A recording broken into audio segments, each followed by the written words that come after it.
flagrant 2 and eject from the game. Booker obviously frustrated. He scored just 19 on 6 of 19 shooting in the loss. Jay Crowder also ejected for continuing to talk trash with Schroeder. Max, I'll start with you here.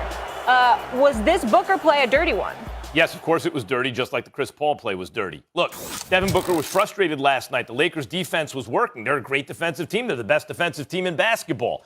And we knew once Chris Paul was compromised, what I say yesterday, Devin Booker can play on ball. He's a combo backcourt guy, but he's best when he can be an offensive weapon. And without Chris Paul creating stuff for him, he's got to do it all himself. The Lakers know that too, and they did a great job on him. He was frustrated, Stephen A. That was a dirty play, and while he wasn't way up in the air, it was also kind of a dangerous play.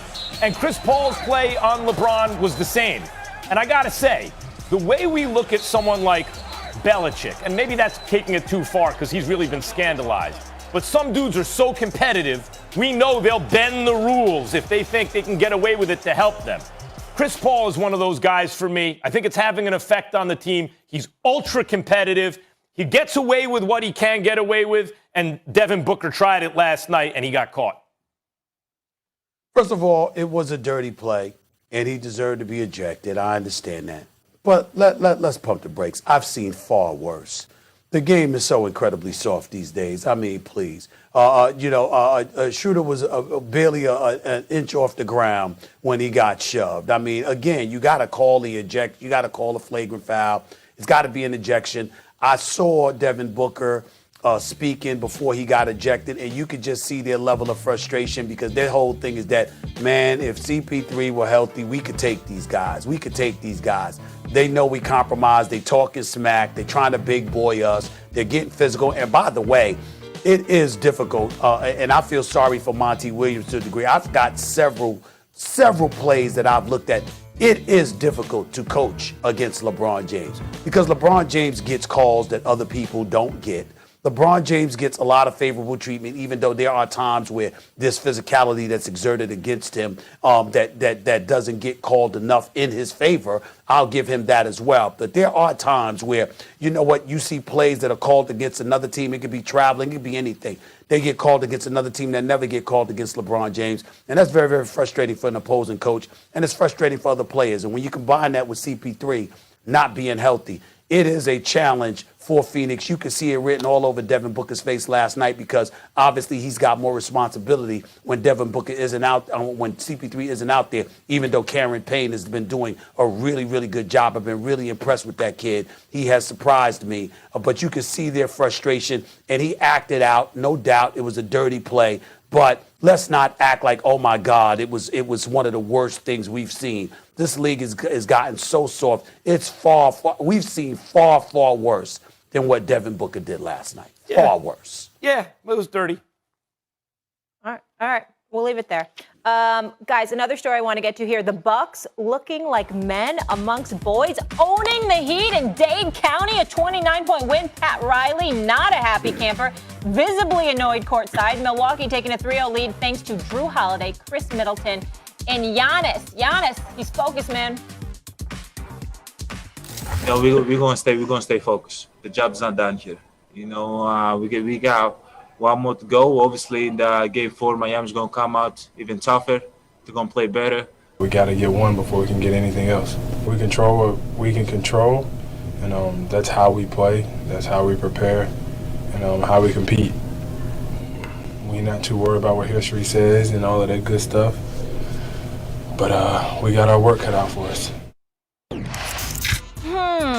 So history says the Heat, they don't got a chance. Teams up 3-0 in a best-of-7 series have never lost 140-0 over 60% of the time.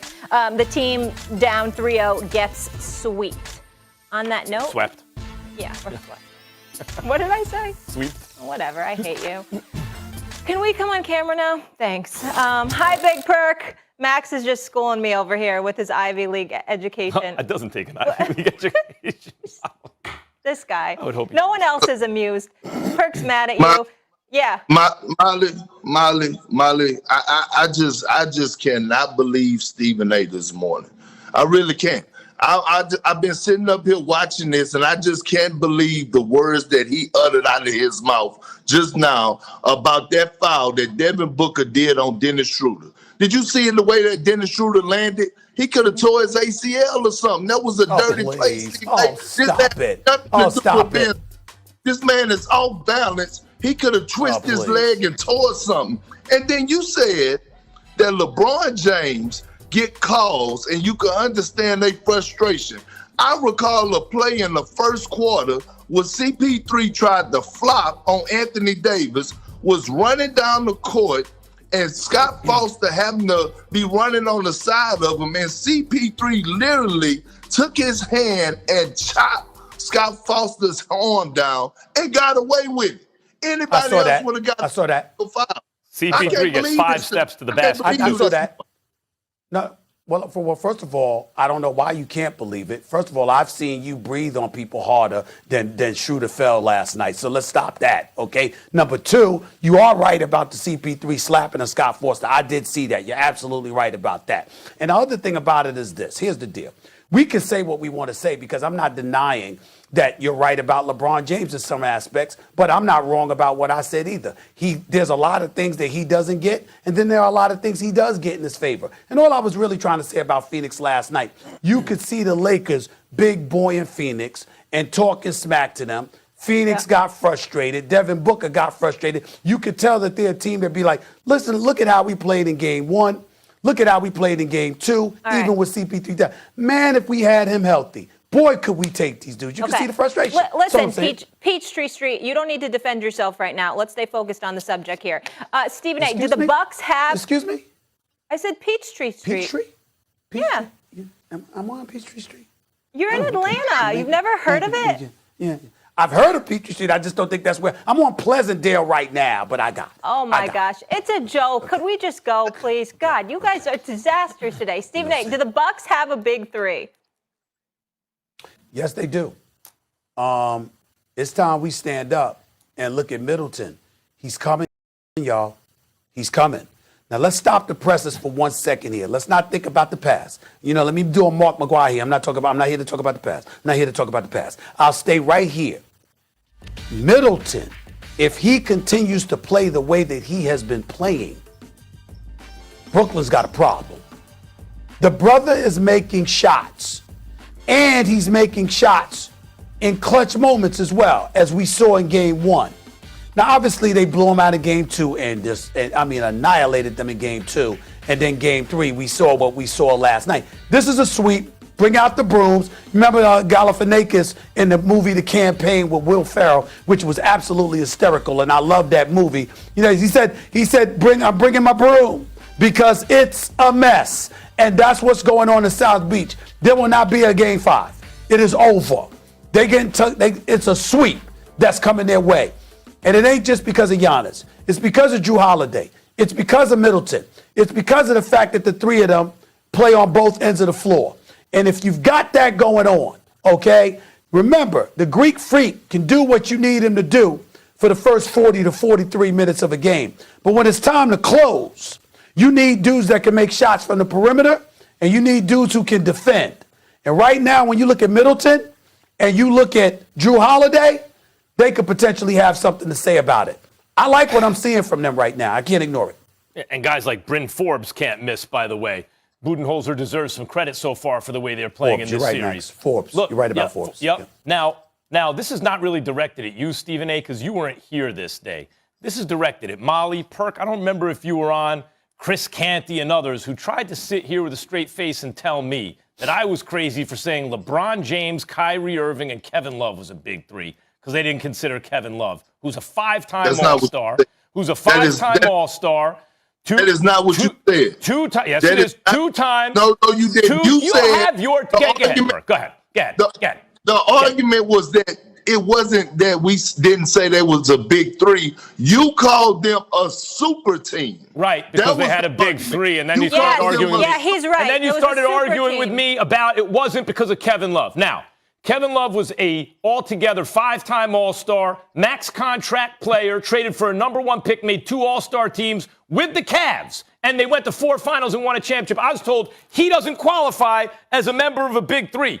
But 2-time All-Star Chris Middleton, Drew Holiday, who once made an All-Star team in 2013, that qualifies as a big 3. It's a big 1 with 2 other dudes who are sometimes, once in a while, All-Stars. A big 3, look in Brooklyn.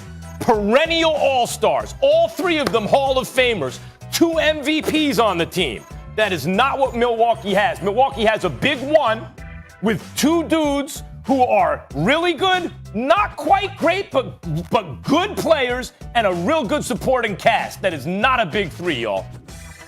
Well, Max, first of all, the argument that we had before I interrupted you when I was on the show with Chris Canny and Molly was that you called the Cavs Big 3 a super team. And I said that they weren't a super team. Just because you have a big 3 don't make it a super team, okay? That's the first thing. Second of all, the Milwaukee Bucks do have a big 3. And look, you're a numbers guy.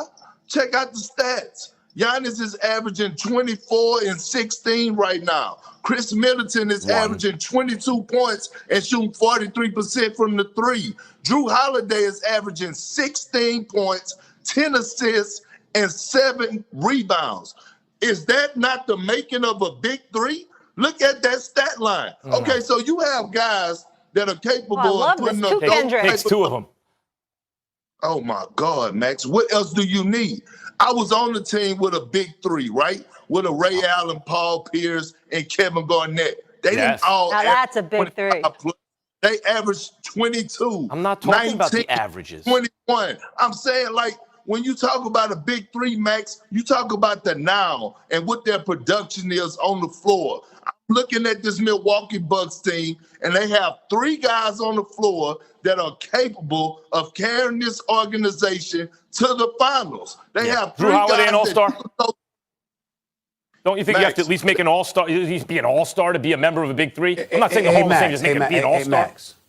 Hey, Max. Drew Holiday was the All-Star. Hold on, KP. Max, could you stop? Because, see, I'm glad that KP brought that up because that's what you do all the time. See, when you take a multitude of positions or you sit up there and say, well, y'all didn't understand what I said, so let me explain. Then you can turn around weeks later and say, well, I said something that and then somebody else comes and say, no, that's not exactly what you said. We just started off the segment. What did I say? I ain't here to talk about the past. I'm talking about how they're looking.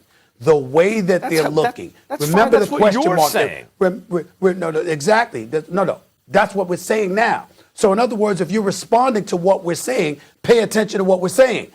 We ain't talking about the past. The way Drew Holiday and Middleton are looking right now, I'm saying that could potentially be a big-time problem for the Brooklyn Nets. Because what we were looking for from Middleton, what we're getting from Middleton now, we didn't get from him last year.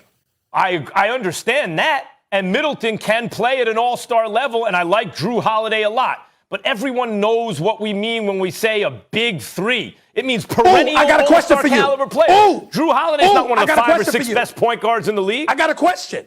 I love him, but he's not. Yeah. Real quick. Does Philadelphia have a big 3? Does who? Yes or no? Philly. No. But did you pick Philly at the beginning of the season? I did. I don't think you need a big 3 to get picked. Thank you. Yeah, but we're telling you Milwaukee got a big 3, and you saying you don't think they need a big 3.